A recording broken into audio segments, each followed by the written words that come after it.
So, let me begin the show again. Let's do it. Hey, this is me, Guy Meyer, with my show California Times, and I'm here at Wildcare in San Rafael. We are spacing ourselves well distant.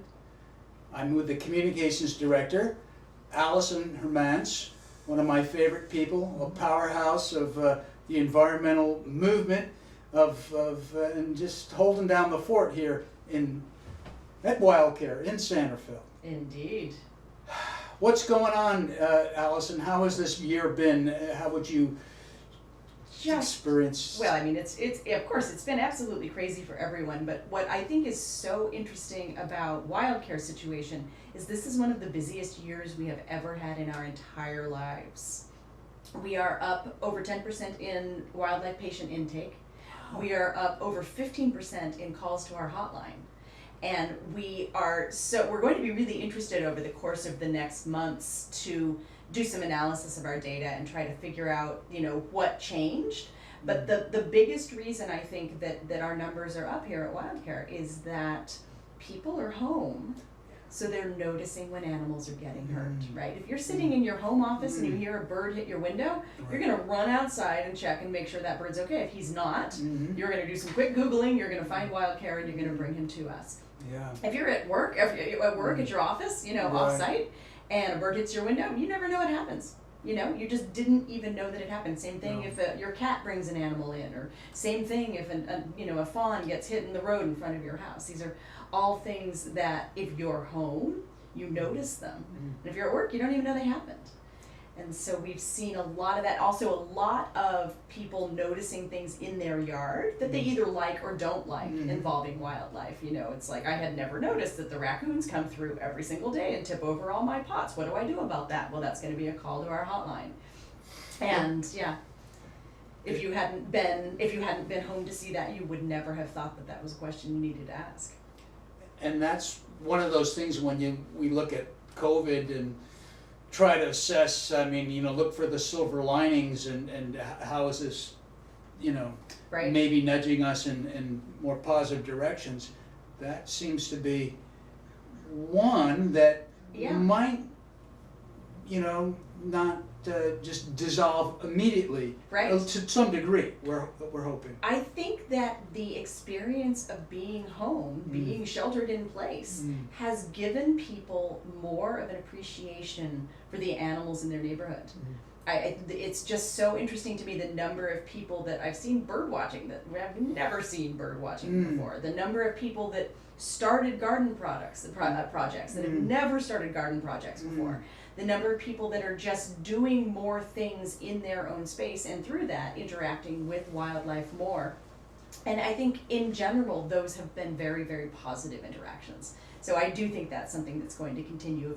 If I was talking to a woman that had, she did not know that she had a family of brush rabbits that lives in her yard. And she would never have noticed that they were there, except she was out trying to decide where she was going to put another garden plot. And then, last spring, all of a sudden, she sees a whole bunch of little rabbits running around. And, she was thrilled. She was ecstatic. The rabbits all have names. The kids are all excited about it. It's really changed how they look at their own yard as a place that they share with wildlife. Now, educate me on brush rabbits. Now, what is a brush rabbit? Just the typical rabbit that we find wild in Marin County? There are jackrabbits around here. Jackrabbits are the ones that we see in Marin County, and I don't think we have brush rabbits here. I'm trying to think. We get occasional brush rabbits, but I think here at Wildcare, but I think they come from over in the East Bay. She actually lives on the East Coast, is the woman that I was talking to, so that probably wasn't the best example for our California Times show. Oh, really? But really? It is. I'm wondering, because I think I may have seen something that didn't look like a jackrabbit. I'm trying to think if we have them here. We'll have to look it up because we get them so rarely here at Wildcare, and I feel like they almost always come from areas outside of Marin County. In Marin, if you're seeing a rabbit, you're actually seeing the jackrabbit, which is not a rabbit; it is actually a hare. Well, since we're going down that path, very different. What differentiates the hare from the rabbit? I don't actually know. Edit, I don't know. Okay. I think a lot of it is size, the ears, many of the rabbit species, I don't know if all of them dig dens, have dens where they have babies. Jackrabbits are more like deer in that they have their babies out in the open and then they leave them out in the open. That's one of the reasons we get jackrabbits so often here at Wildcare, is that people find the babies in the grass and they think they've been abandoned, but actually that's what Mama Jackrabbit does, is she puts her baby in a nice little, spot in the open and leaves him and only comes back to nurse. Interesting that you say they're like deer. Yeah, because I definitely was similar. thinking about whether it could have been a jackalope, maybe. Right, exactly, You know. exactly. That's so funny. We did a show last February. We did. Really just on the eve of all this kind of coming down and breaking in. And I was just sort of reviewing what we talked about on that show. I think it was a marvelous show. I think everybody should refer back to it. At YouTube, California Times, add Alison at Wildcare to your search when you go into YouTube. Bring it up. And I really liked what you said about 20 minutes into that segment. We were talking about, I'm going to give a couple of quotes here because you talked about young people that you had encountered when your travels, and this was like in London or something, but the sense that they were aggressively downsizing, or if human beings, this is what COVID-19 is doing in so many ways, Right. aggressively downsizing our environmental footprint. Yes. To some degree. Yes. To some degree. And I think to a large degree for people that are sheltering in place, right? yeah. I mean, it's funny because I was the essential admin person here at Wildcare, so I've been coming into the office the entire pandemic. So the pandemic didn't change my life that much. Yeah, right. But so many people, of course, started working at home, suddenly realized that they can buy 1 tank of gas for the entire month, right? Because if you're only going to the gas station or going to the grocery store occasionally, you don't need to get gas very often. You're not driving, you're not getting gas, you're not, the number of just weight, you're not getting your Starbucks every day that you then throw away. You're not at the office using paper, you're doing everything digitally. And of course you can see there are certain elements where it is building up the elements of the plastic, the plexiglass everywhere, that there is Takeout containers.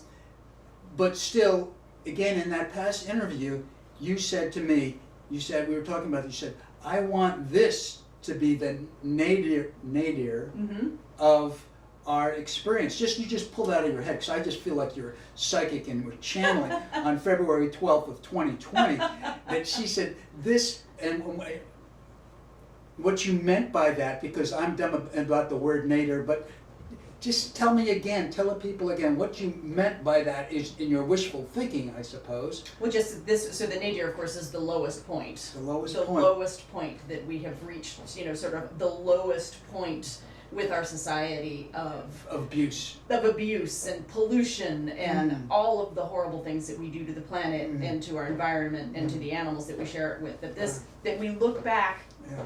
And this point, and maybe it was February of 2020, was the very lowest point. And from there, people recognized that they can, should, and will make changes to their environmental footprint and make that smaller. And I think that people do need to, I don't want to say you people should do anything, but be yourselves, but that they can put more on their shoulders and enjoy it more too. Right. And not, because there's a lot of, there's a sense that when this civilization gets all back to quote normal again, that we're going to rebound. And they're already predicting. And there's definitely They're already truth predicting. Here's the prediction. Here's what we talked about: 1 million barrels a day. This was our discussion. All right. So we said something about 93 million barrels a day of oil were pumped, but that was a 2015 figure. So in 2019, it was 95.2 million barrels a day, which was the quote all-time high, the 2019 all-time high. The estimates for 2020 this year, a recent thing I found on the internet, is that, I wish we were like dramatically beneath that, but we're not really dramatically beneath that. Right. We're at 92.8 billion 92.8 million barrels per day, Okay. 2020, which is only a drop of 8.6, 95.2 Still to a lot of millions of 92.8. barrels. But yes, yes.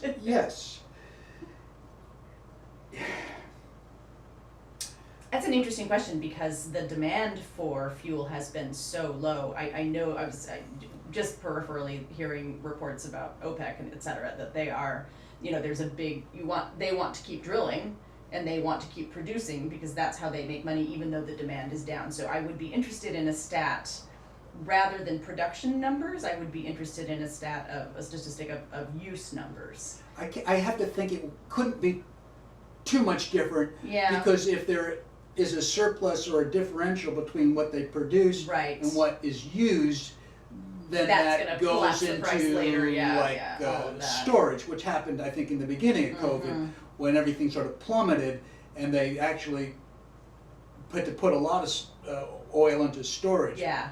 Now it's moving back. It's moving back out, yeah. Yeah, the rebound is an interesting thing. That was something that we were really worried about, and there's no real way to measure in the wildlife at large whether this was actually an impact. But when as soon as the shelter-in-place restrictions were lifted and people started driving again, we were at Wildcare very worried that we were going to see a significant increase in the number of animals hit by cars. Yeah. Because the fact is, the animals got used to not having us on the streets. Yeah. Right? I mean, I remember in the early weeks of the pandemic, I mean, the skies were so clear because there was no pollution. It was the first week or second week in Oh, April. it was astonishing. It was. It was just astonishing. Almost like an end of the world It scenario. was, yeah, really pretty, but kind of frightening. And, but you had, lots and lots of reports, again, calls to our hotline increased to people who were like, there is a coyote just walking down my street. And I'm like, yep, that's what he does when he's not hiding from cars, that sense of the animals starting to see that the roads are something that they can commute on as well. Yeah. And that, of course, is a big problem once the cars all start coming back. Let me bring up the subject, and I mentioned to you, I was going to look at it. I don't know if you had any time. I don't know if you did. I But didn't. there was a story in the Marin Independent Journal, and it was a story that kind of was nationwide, I think. Friday, December 4th of this year, 2020. Chemicals from tires named as deadly threat to salmon. I find that fascinating. It is fascinating because it speaks to just our conversation about us human beings and the way we live our lives on the road. Right. And it comes back to like, whoa, what have we got? So what this study that was 2 years in operating out of the University of Washington, that they published this in the research journal Science, and it was already peer reviewed, that there is a toxin that is a preservative that's In the added tires? into the rubber of tires.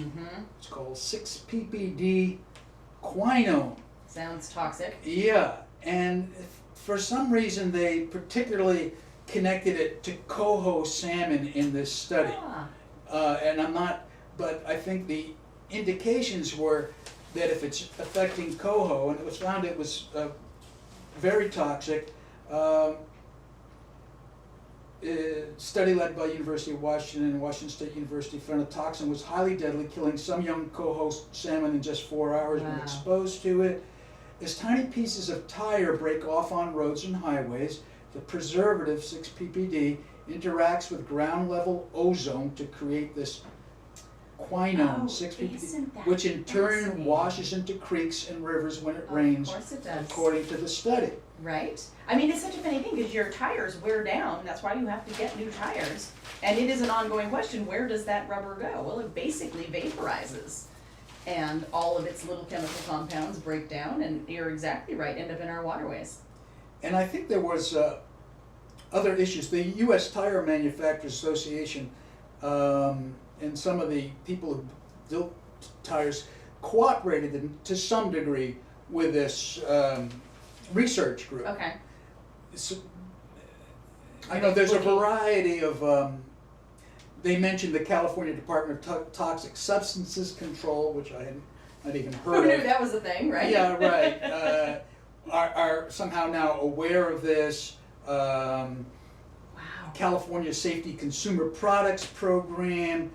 Because I was thinking, well, good, this is out in the story, Right. but what's going to happen next? Is this a Well, story ideally- that's going to be like, okay, that's it, into the garbage, Right. and then is this all forgotten about? Or Right. Well, how- ideally, those compounds will not be used in tires anymore, You, right? that's I mean, that what would you be hope, the and goal, for sure. optimistically, that this is enough being put up that they can. Anyways, I'm Yeah. you know, because of the change in administrations, and despite my being kind of a curmudgeon independent, and I'm not like, you know, I'm not. I'm happy for change. I'm Yeah. happy for change. I think there's certain things that need to be looked at, and I think the whatever, the partisanship stuff Partisanship just needs to change. ends Oh, up it's horrifying. covering the real issues up. Yeah. No question. No question. But yeah, it's just back to that idea of your footprint, and I do wonder if post-pandemic people. I mean, so many companies have discovered that most of their staff can work at home. I mean, we certainly have discovered that here. You know, it's like we, would not need additional office space because you just don't need to, most people can work at home. You don't have to work on site, or you can trade off. And I know that so many corporations and companies have had the same realization that their people don't need to drive in. So I feel like, even though, and it's funny, I don't commute, I live here in San Rafael, but I have a good friend that commutes from the East Bay, comes to Wildcare. And she has said that, since the pandemic started, the traffic on the bridge has been so much better, but it has remained so. And I think it's because people aren't driving into work. And that's a benefit.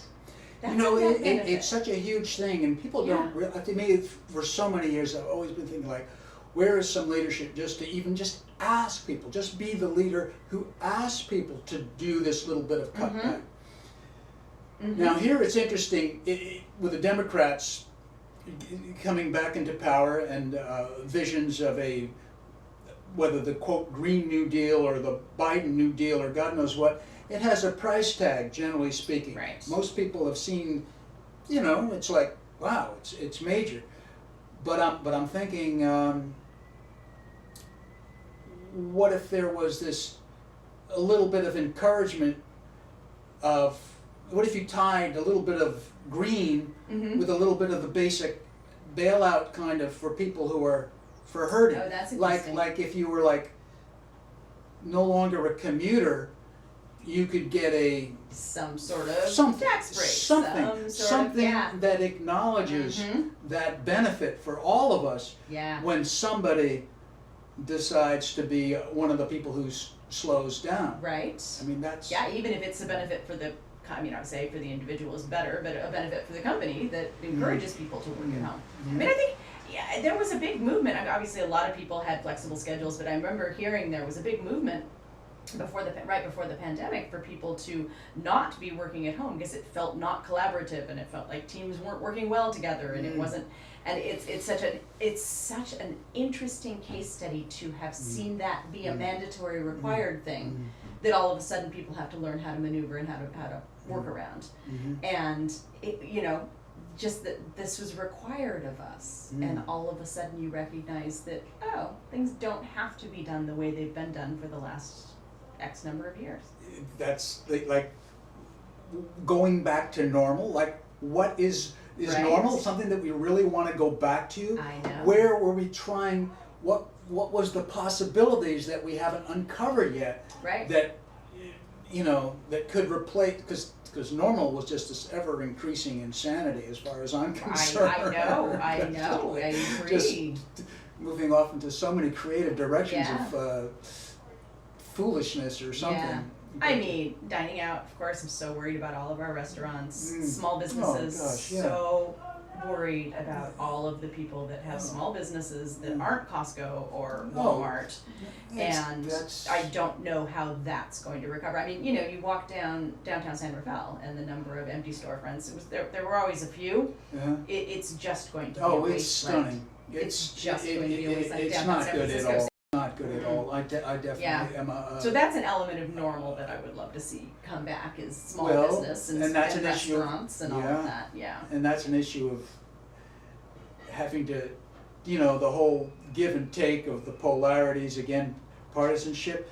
But we almost need, I think we're better served to have that ornery element of our population that exists who give, this is my take, who give pushback on this element of saying, at my own risk, please, or what level does it go on a person's shoulders to, I mean, it's a fine line. I mean, the problem is know. that you can spread it to people without knowing you have it. And- Right, so that's the problem. You might think you're totally healthy, but it turns out you don't, and you give it to someone that's susceptible, and that person gets really sick. Yeah. That's the issue with it. Yeah. Well, I think the thing, I don't know. I do feel like that within the context of this thing called liberty and, where this planet and our country and this heritage, that I do feel like it's not, I feel like it's kind of being dismissed more as something that's like a, but, yes, we have liberty, but, step back. You have And the common good. Yes, we Right? have the common I good. mean, everybody agrees but to stop at stoplights. we have to, but when we put this stuff on our own shoulders with, when we have people voluntarily doing this stuff, as opposed to being mandated. But they to don't do- do it voluntarily. Well, they don't do it voluntarily because there's not a leadership that Right. speaks to Yeah. It speaks to the greater good. to trust, shall Yeah. we say. Yeah. There's an interesting story right in here. Yeah. Matter of fact, I have it right here. This is thing about do Republicans actually believe in climate change from 2018? And, the studies have shown that over 50% of Republicans actually believe in climate change by numerous studies, but their leadership is behind the curve and wants to appeal to what they think. Anyway, it says, why is it so important to people whether climate policies are proposed by their own party or the opposing one? An interesting suggestion from our research is that Democrats and Republicans are swayed by partisanship because they think their fellow Democrats or fellow Republicans are even more swayed by partisanship, and they don't want to break ranks. Oh. We discovered this when we asked people to estimate how their fellow citizens would respond to the policies. What was I getting at here? It basically, what the whole story is. It's like, how do you, and God bless Joe Biden, he's Mr. Nice Guy, if he can Right. keep his whatever brain cells aligned. God bless him. But it's an interesting world because it's just so fascinating, the world. Sure is. Here. Not sure where we went on that. Look at this picture here. I want to maybe wrap it up. I can't get too close with it. Can you open that up and see that picture I have on the screen?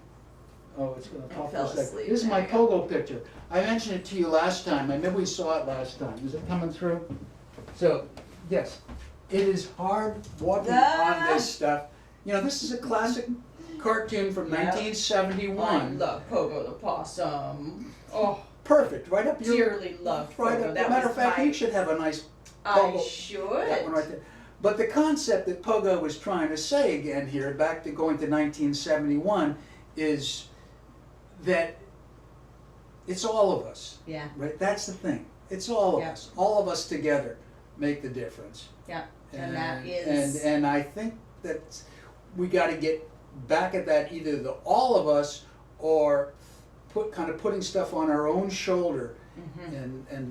Well, I think that what I would love to see coming out of this whole pandemic, we don't know where it's going at this point in the end of 2020, but I would love to see people take a step back and see what the pandemic changed and what changes worked that were good for the environment, that were good for people, that were good for animals, that were good. What are those good changes?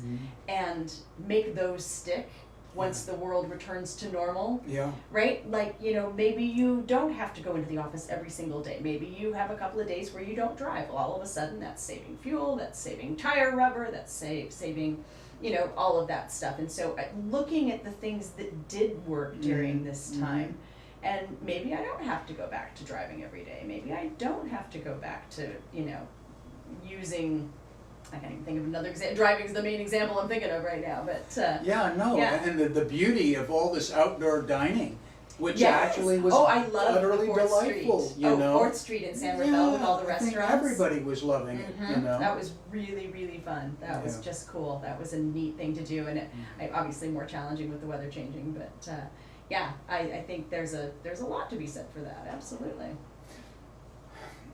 Allison, thank you for taking the time to visit with me. My friend, It's it is been always a while. pleasure. It is always a pleasure.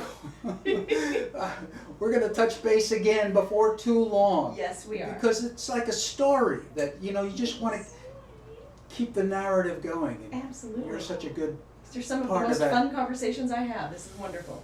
All right. Well, cheers. Now back to your fabulous All of my meetings, all of my Zoom meetings. Zoom meetings. Oh, kill me now. That is the key to Oh. our evolving civilization. Thursdays are my Zoom meetings days. I end up probably in 5, maybe sometimes 6 hours of Zoom meetings on Thursdays. It's just exhausting. 6 hours. That's the element of the computer. That's the thing where now Mhm. it's become even more required or demanded that somehow we be More. locked into Yeah, the computer. It was crazy, Guy, during the whole, especially in the beginning when I was the only admin person on site. Like, I don't know why I was so slammed, but I think it's because everybody needed something and they were getting it from me by text or email or sometimes calling on the phone instead of, you know, just walking over to my office and asking me for it. And like an exchange that you and I just talking about it would take 2 minutes, takes half an hour of email and text. And it's just excruciating. It was hard those first few months when I was the only one here. And again, I'm so grateful that I got to be the person that was here because Wildcare is amazing. I got to come in and see the animals every day. I got to, you know, help in the wildlife hospital. I got to do lots of great stuff. But it was, you know, when your entire life is digital, when your entire work life and social life is digital, that's just a lot of digital. It definitely kind of crunches me at the end of the day if I've spent too much time with it. I was like, oh. You know? Makes your head hurt. You're just like, oh, I know. it's exhausting. Not, Yeah. So maybe not quite so physically good for it. We have to get away from, get back out into nature. Get back out into nature. That's All right, Allison. Super. Thank you, and we'll do it again sooner or later, and the sooner the better. Yes, exactly. Sounds wonderful. Thank you. Okay, thanks, Allison. Bye-bye. All right, and next week, or next time, people. All right, cheers. Okay. Oh my God, you're C'est so la fun. vie. I love those. Oh, God, humans, we can do it. Come on, guy, you can do it. We can.